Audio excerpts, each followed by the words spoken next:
This was an amazing chapter. Flat out, period, point blank, A1 Perico.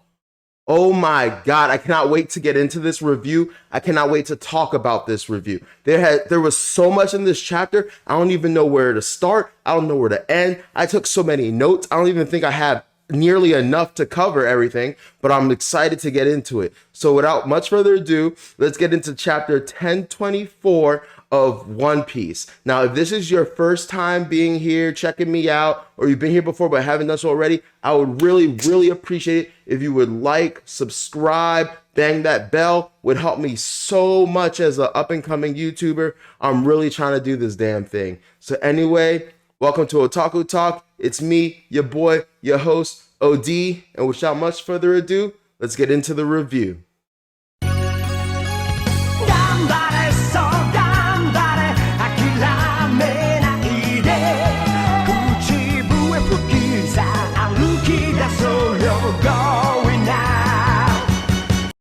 All right, guys, chapter 1024, Nobody Important.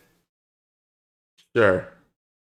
Anyway, before I get into like my favorite parts of this chapter, another phenomenal top 100 One Piece character spread by Oda.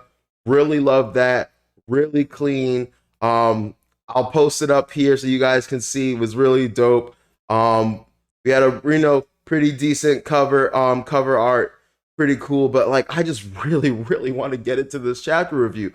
So the chapter starts off with Usopp riding a crocodile smile user, it looks like, and I have a feeling, I just have a feeling that this might have something to do with a lie he maybe told back in Alabasta. But oh, that was a really cool moment, and we just have Usopp doing what Usopp does and lying like nobody's business. Apparently the vestiges of Big Mom's Conquerors Haki is emanating through the castle, and it's knocking people out, or like people are able to sense it. And so Usopp, in typical Usopp fashion, is taking credit for it. And you know what? The more and more I see Usopp, and I've been like rereading and like watching some things, him and Buggy have such a similar relationship, and the Shanks and Buggy dynamic is a lot similar to the Luffy and Usopp dynamic, minus the like hate that Buggy harbors towards Shanks. But I would be remiss if I didn't notice, the lying, the taking credit for things they didn't do, the strange noses. So yeah, I'm very excited about that. But that's not even all right, I'm gonna do something I usually don't do, and I just don't want to lose track because you guys know me. I can ramble a lot. I can go on. So I got my checklist here, things I wrote that I want to talk about this chapter. So the rest of the crew have no idea what's going on.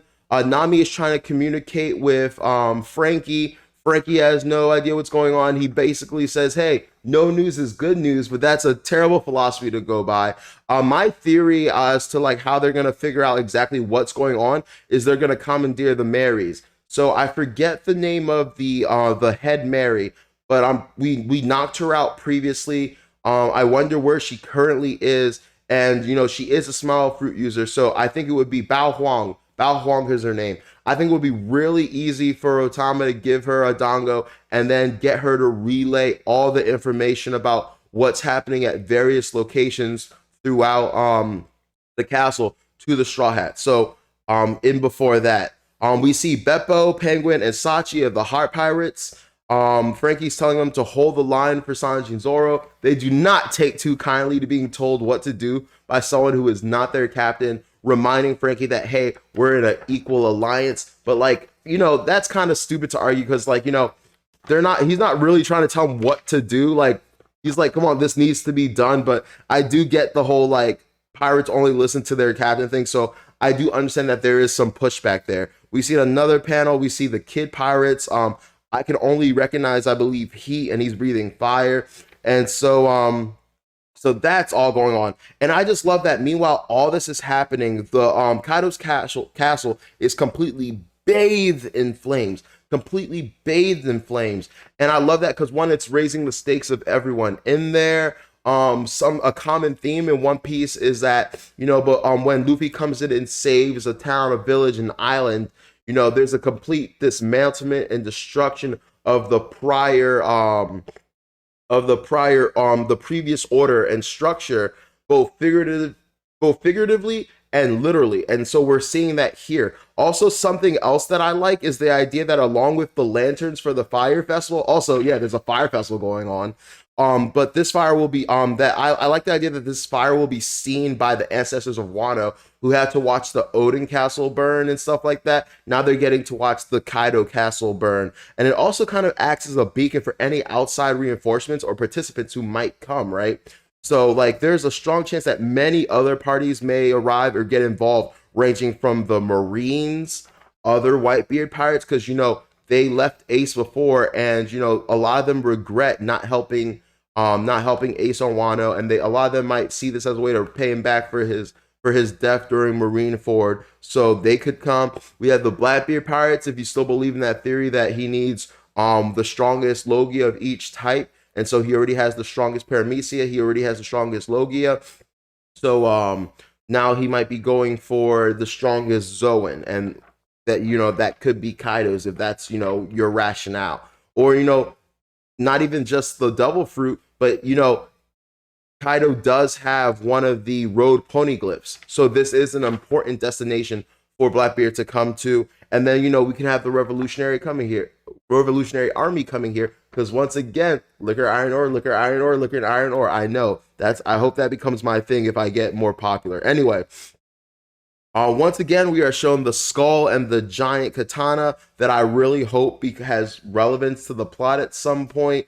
It may not, but like we have just seen that panel time and time again, and Oda just keeps reminding us, hey, this is here, this is here, this is here. So I'm very, very curious as to like where the skull came from. Is it just some giant samurai that lived on Wano once?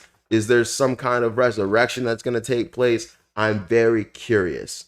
Anyway, here is where the chapter goes from 0 to 100, and it was never even at 0 in the first place.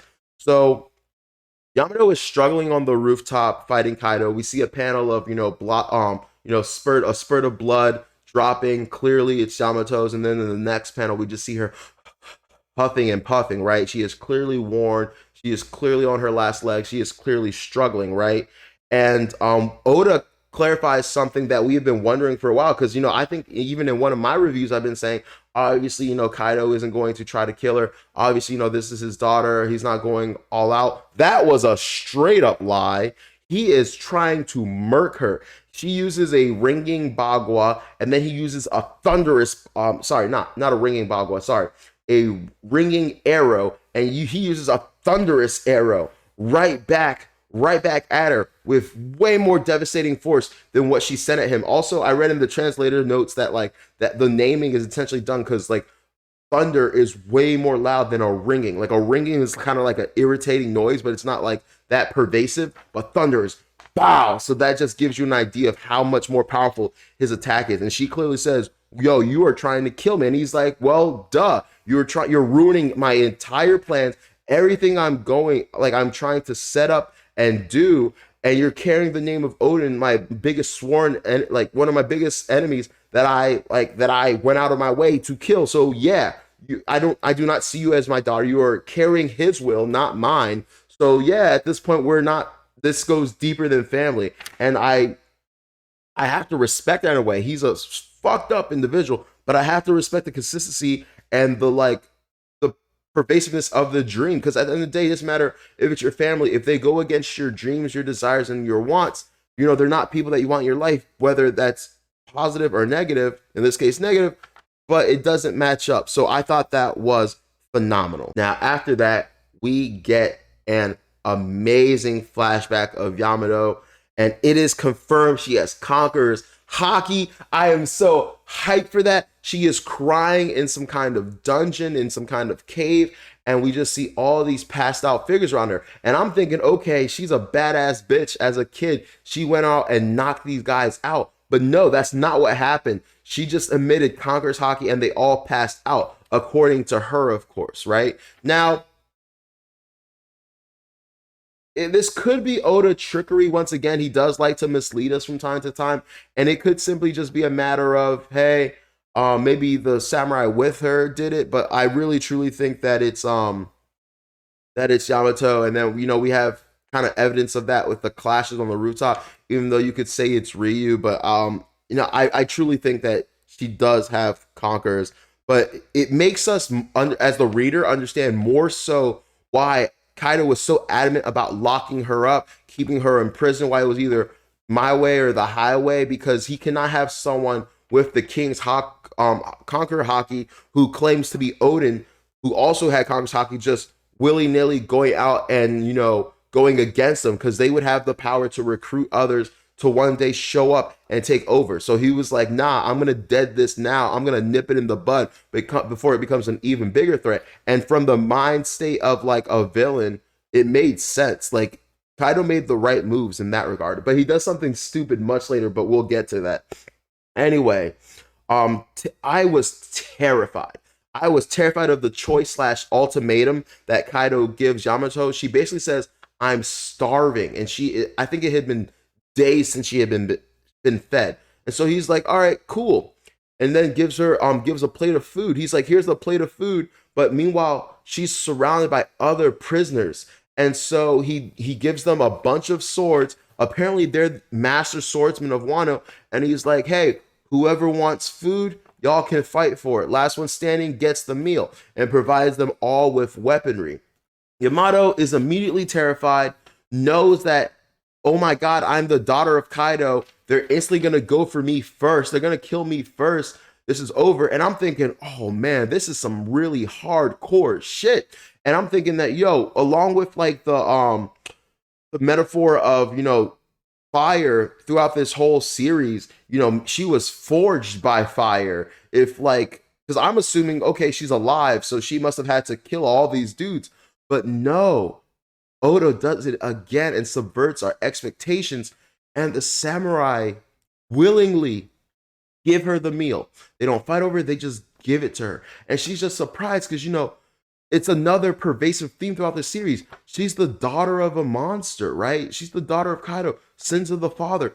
Why are you sharing this meal with me? Aren't you guys hungry? And to that, I love the response of samurai don't starve. And that was so hard.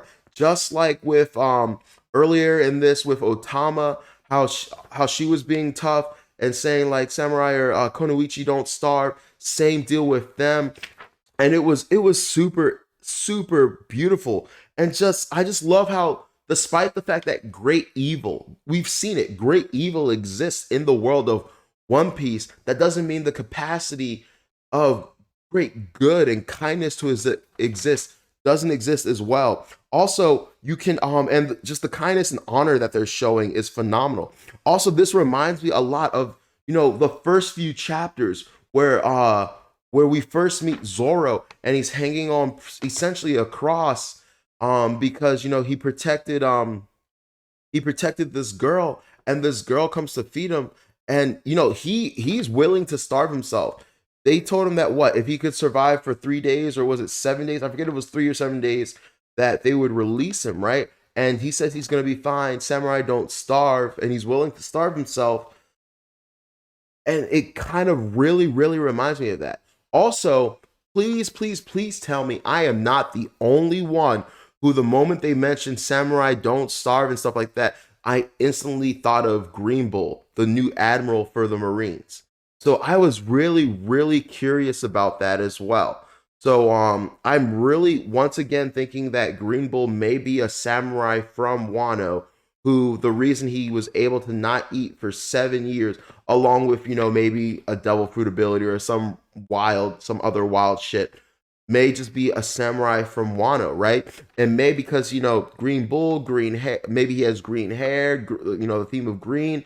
Also, Zoro has a move named after a bull. So I don't know, tinfoil hat time or whatever, but he could also be related to Zoro in some way. And since we're talking about Green Bull, I would also like to mention a theory I just thought about with Isho. The blind swordsman that's an admiral as well. I think that he might be from Wano as well. He's 54 years old. Several decades ago, Wano committed the treacherous Kurozumi clan massacre, and maybe that is the sight that he saw that made him cut out his eyes and flee the country, right? The timelines kind of add up. He would have been about maybe, like 20 years old around that time, right? Because that it could have been like 30 years ago, right? I forget how old Orochi was, but he was a kid at the time.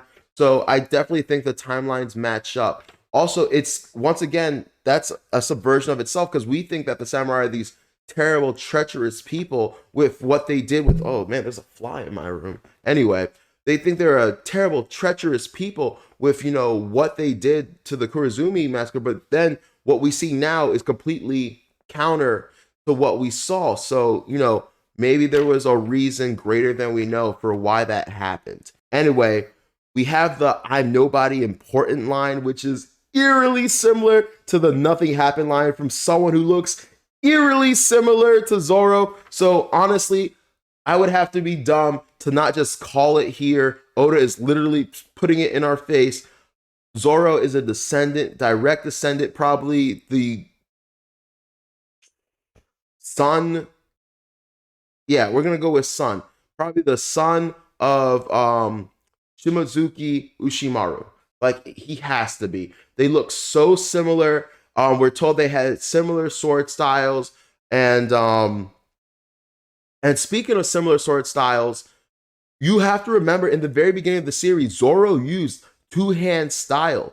He originally used two-hand style. I can't remember if he went from 1 to 2 because he was fighting Kuina, but then he for the longest time was using two-hand style, and then eventually adapted the three sword style once Kuina died. Also, I went back to double check, and I love how we got kind of like a foreshadowing of Asura, because there was one time where he had 3 swords in each hand and 3 in his mouth, similar to the Asura move or mode he goes into. So just so much foreshadowing on Oda's part. Once again, the GOAT. Also, I saw a comment on the site that I was reading, and it showed that Ryuma used 1 sword, Ushimaru used 2 swords, and Zoro used 3 swords. So it's kind of like an evolution of sword use as the generations go up. So I thought that was very, very interesting.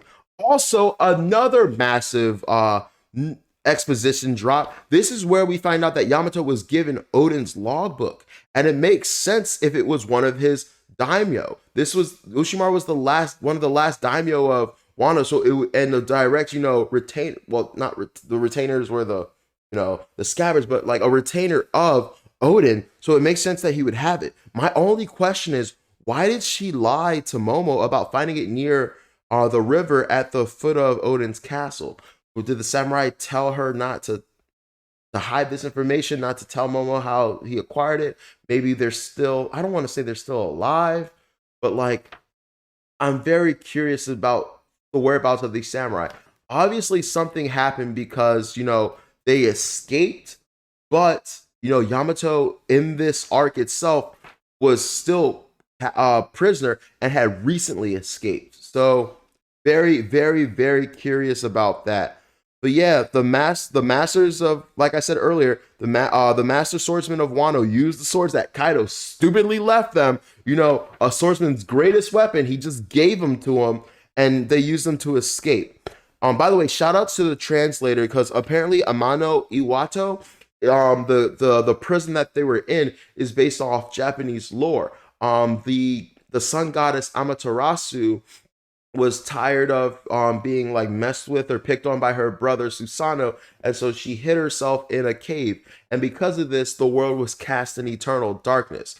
So another god basically was trying to get her out and left a bunch of chickens for her, believed to satiate her hunger and lure her out. It didn't work, but he began to dance, and that's what brought her out, and that's what led to something called the Kagura dance, which you might be familiar with if you watch Demon Slayer. Also kind of reminds me earlier of Oden when he was doing his dance, and that's where like the why the sun rises with roosters. Like there's a lot of lore going on here. So I thought that was super cool. And once again, just this is like the fifth time in like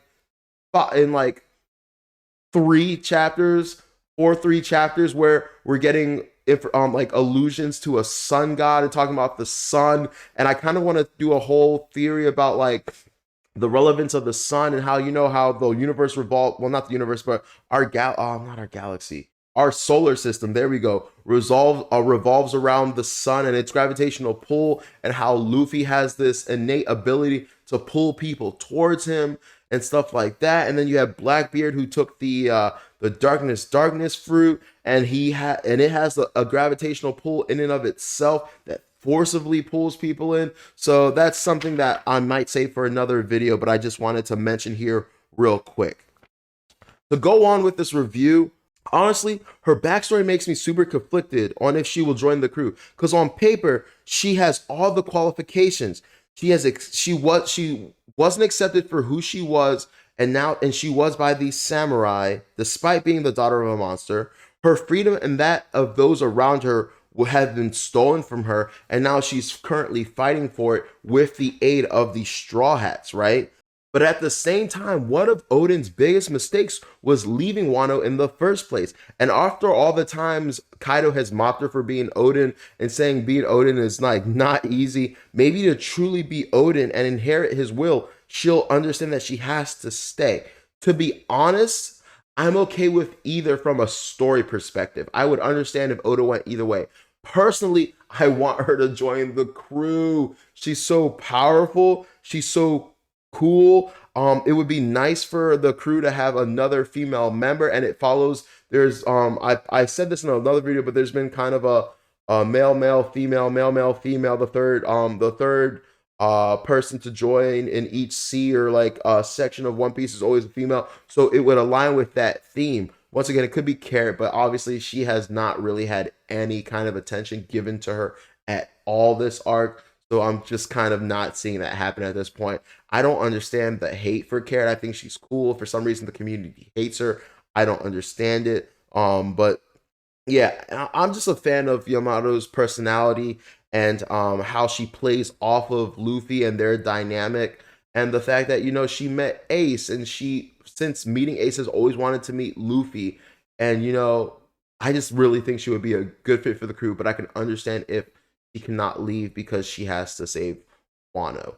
Also, I think that opening up the borders would honestly serve to protect Wano, because one of the issues with Wano was it was isolationist. So when all these really bad things were happening, no one knew about it. No news was getting out because it was isolationist. So maybe simply opening its borders, she wouldn't have to stay, because if something like this were to happen again and it's protected under the banner of Straw Hat Luffy, then, they would return and rescue them again. So yeah, there's that. But yeah, we have the final part of this chapter, and it is amazing. It looks like Yamato is all but defeated, but all the memories we have from that flashback basically steal her will, steal her resolve, and she remembers exactly all of which she's fighting for, and releases her own Thunder Bagua. And it looks like Kaido does it as well, and they clash, and it looks like a equivalent clash, and it is beautiful. And I love that this wasn't some like kind of cop out ass pull power up, because literally the first time we see her, she uses Thunder Bagua. So it's very consistent and in line with what we've seen. It didn't come out of nowhere. So expertly done. And I can't wait to see what other Kaido moves she's inherited, as well as what techniques I'm assuming she may have learned from the Master Swordsman of Wano. So yeah, man, this chapter was incredible. Left us with a lot to think about.